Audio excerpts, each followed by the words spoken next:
Jute শিল্পে দীর্ঘ সময় ধরে চলছে খরা, বন্ধ হচ্ছে একের পর এক জুট মিল, জৌলুস হারিয়েছে ব্যারাকপুর শিল্পাঞ্চল। এবার ব্যারাকপুর শিল্পাঞ্চলের হাল ফেরাতে মরিয়া সাংসদ পার্থ ভৌমিক। সংসদে বারবার জুট শিল্পকে বাঁচানোর পক্ষে সওয়াল করতে দেখা সাংসদকে।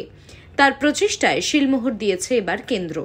বাংলার জুট মিল ও জুট শ্রমিকদের জন্য সুখবর দিল কেন্দ্র সরকার।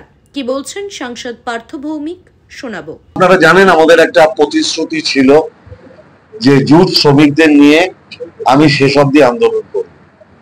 আপনারা জানেন যে আমি সাংসদ হওয়ার পরেই সংসদে গিয়ে উনি তার উত্তর দিয়েছিলেন। সেই উত্তরটাই আমি স্যাটিসফাইড না হয়ে আমি আবার ওনাকে কিছু প্রশ্ন করি, উনি তারও আমাকে উত্তর দেন।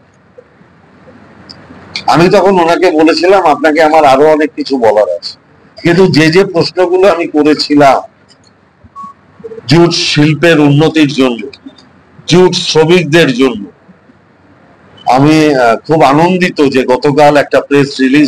কেন্দ্রের ঘোষণা নিয়ে বিস্তারিত জানালেন তৃণমূল বিধায়ক সোমনাথ শ্যাম। তিনি বলেন, কমে যাচ্ছে, সেই অর্ডারটাকে ওনারা বলেছেন যে 100% ফুড গ্রেনসে তারা চটের বস্তা ইউজ করবেন এবং 20% সুগারের ক্ষেত্রে ইউজ করবেন।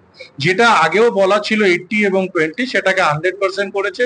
আবার ব্যাপারটা হচ্ছে বাস্তবে কতটা হবে সেটা আগামী দিন যেটা এমপি সাহেব বললেন সেটা আমরা দেখে নেব।